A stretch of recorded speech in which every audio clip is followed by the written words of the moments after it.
మేమైతే పాండిచ్చేరి టు కరైకల్ వెళ్తున్నాము. 3 to 4 hours పడుతుంది.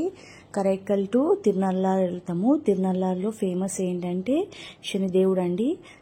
Karaikal to Thirunallar 5 kilometers. Every 5 minutes ఒకసారి బస్సెస్ అయితే ఉంటాయి. ఇదే బస్ స్టాప్ అండి.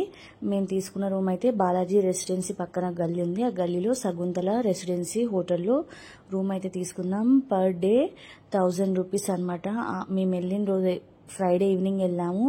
సాటర్డే అనేది ఇక్కడ మొత్తం బిజినెస్ డే అండి. చాలా కాస్ట్లీ అయితే చెప్తారు. రూమ్స్ అయితే 3000 to 5 అలా చెప్తున్నారు. ఈ అంకుల్ అయితే చాలా మంచివారు.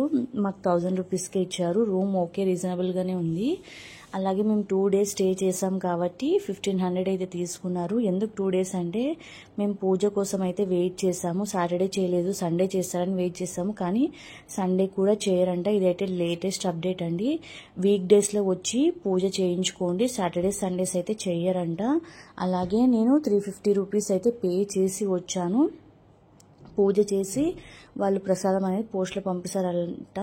అలాగే ఇక్కడ ఫుడ్ విషయానికి వస్తే కుమార భవన్లో తప్ప ఫుడ్ ఎక్కడ అంత మంచిగా లేదండి. ఈ హోటల్ ఒక్కటే కాస్త బాగుంది.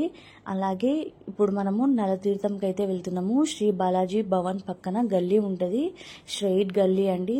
అలాగే వెళ్తే మనకు వినాయకుడు అలాగే నలతీర్థం అయితే ఉంటుంది. మనం దీంట్లో స్నానం చేసి ఫస్ట్ సెట్ కొనుక్కోవాలి. సెట్లో బ్లాక్ టవల్, నువ్వుల నూనె, అలాగే షాంపూ పౌడర్ అయితే ఇస్తారు. నువ్వుల నూనె తలకు పెట్టుకొని టవల్ మెడలో వేసుకొని స్నానం చేసి వినాయకుని దగ్గరికి వెళ్ళి దండం పెట్టుకొని కొబ్బరికాయ తిప్పేసి అక్కడే పగలగొట్టి మనం డైరెక్ట్ శనిదేవుని టెంపుల్కే రావాలి, ఎక్కడికి వెళ్ళకూడదు. ఇది మొత్తం శనిదేవుని టెంపుల్ అండి. ఆ రోజు ఫుల్ పోలీసులు అయితే చాలా ఉన్నారు, చాలా స్ట్రిక్ట్ ఉంది. వీడియోస్ కానీ ఫొటోస్ కానీ అలా అయితే ఇవ్వట్లేరు.